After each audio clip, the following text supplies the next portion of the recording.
आप सबको नवीद अंजम खानजादा की तरफ से सलाम पहुंचे। आज एक नए टॉपिक के साथ आए हैं जिसका पार्ट है ए एंड पी, मतलब एक्टिव एंड पैसिव पार्ट 2।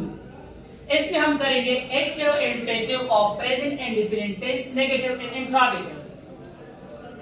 कल हफ्ते के दिन मैंने एक क्वेश्चन भी किया था, इससे पहले ए एंड बी 1 में मैंने क्वेश्चन भी किया था कि ये एक्टिव और पैसिव इसको हम क्यों कहते हैं। आज वो भी क्लियर करेंगे।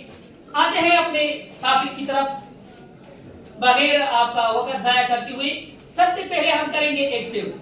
एक्टिव का मतलब है हमारे साथ वो जिसमें सब्जेक्ट मालूम होता है या सब्जेक्ट खुद काम करता है। अब नेगेटिव जानने से पहले हम क्या करेंगे, इसका डिफिनीशन जानेंगे। It shows the negation, it shows the negation, it shows the negation. ये हमें नेगेशन देता है। नेगेशन का मतलब क्या होता है? Negative statement. ये हमें नेगेटिव स्टेटमेंट देगा।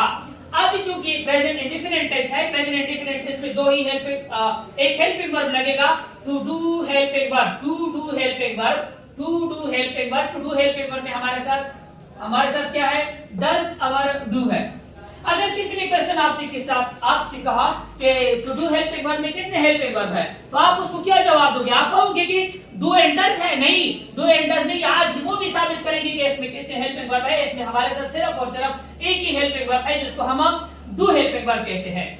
यहाँ पर एक साबित कर देते हैं, डू हर एक हेल्पिंग वर्ब जो भी वर्ब होता है इसका हमारे साथ सेकंड थर्ड फॉर्म जरूर होता है। जैसे कि हमारे साथ डू डिड डन, इसका सेकंड थर्ड फॉर्म ये है। डू का सेकंड फॉर्म डिड और डन है। अब मुझे बता दीजिएगा डस का सेकंड फॉर्म क्या है, सेकंड और थर्ड फॉर्म क्या है? नहीं होंगे, कभी भी नहीं होंगे, क्योंकि ये हमारे साथ एक मेकर है। अब कहोगे सर अगर ये यहाँ पर इसके साथ नहीं है हेल्पिंग वर्ब क्यों कहते हैं, इसको क्यों इस्तेमाल करते हैं? आइए बता देते हैं कि क्यों इस्तेमाल करते हैं। यहाँ पर एक सेंटेंस लिख रहा हूं, he do not eat in meat। अब यहाँ पर आप एक चीज आपने ध्यान में रखनी है, जो भी जिस टेंस का भी आप नेगेटिव बनाना चाहोगे तो आप उसके हेल्पिंग वर्ब के बाद आसान सा तरीका, हेल्पिंग वर्ब के बाद क्या लगाओगे? नॉट लगाओगे। तो आपका बन गया क्या? Interrogative sentence. चूंकि इसके हेल्पिंग वर्ब क्या है? डू एंड डज है। अब यहाँ पर मैंने साबित भी किया कि डू एंड डज में से एक ही हेल्पिंग वर्ब है जिसको हम टू डू हेल्पिंग वर्ब कहते हैं। इसको टू डू हेल्पिंग वर्ब कहते हैं। इसको इसका पहला नाम क्या था? टू डू हेल्पिंग वर्ब का डज है। इसके बारे में मैं तफसील से एक वीडियो बनाऊंगा। अब यहाँ पर हमारे साथ डज क्या है? क्वेश्चन नहीं है कि डज क्या है। यहाँ पर सेंटेंस है हमारे साथ, he do not eat meat।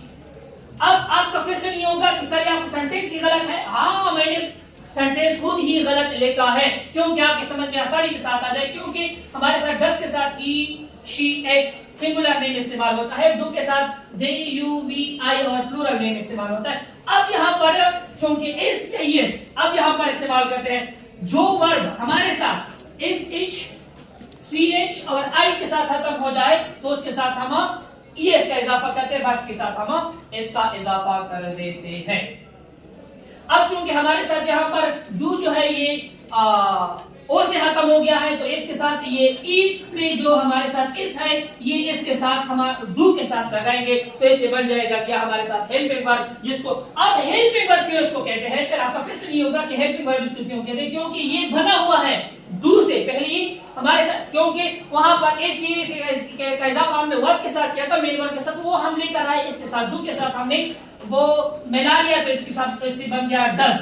अब इसको हम क्या कहते हैं? मेकर वर्ब कहते हैं। इसको हम मेकर वर्ब कहते हैं। आइए चलो एग्जांपल के ऊपर हम इसको समझ लेते हैं। मिसाल के तौर पर they do not play cricket।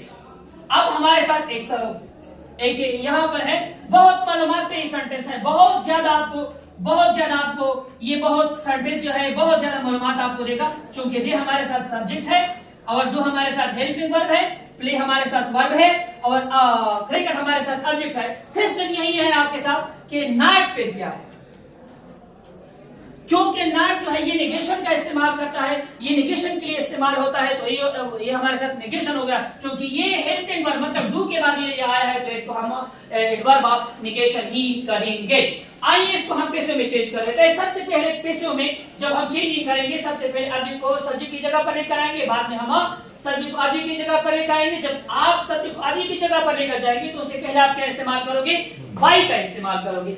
आइए एक एक को हम चेंज कर लेते हैं। जो हमारे साथ पहला सेंटेंस था he does not eat meat, अब उसको हम चेंज करेंगे। पहले हम सब्जेक्ट को, पहले हम ऑब्जेक्ट को लेकर आएंगे मील। मील हमारे साथ सिंगुलर है, उसके साथ हम एस का इजाफा करेंगे, मतलब हेल्पिंग वर्ब हम एस लगाएंगे। आने वाले जो हमारे साथ जो टेंस है उसमें हम हेल्पिंग वर्ब लगाएंगे, फिर हम थर्ड फॉर्म लगाएंगे, उसके बाद हम बाई लगाएंगे, फिर सब्जेक्ट को अभी जगह पर चेंज करेंगे।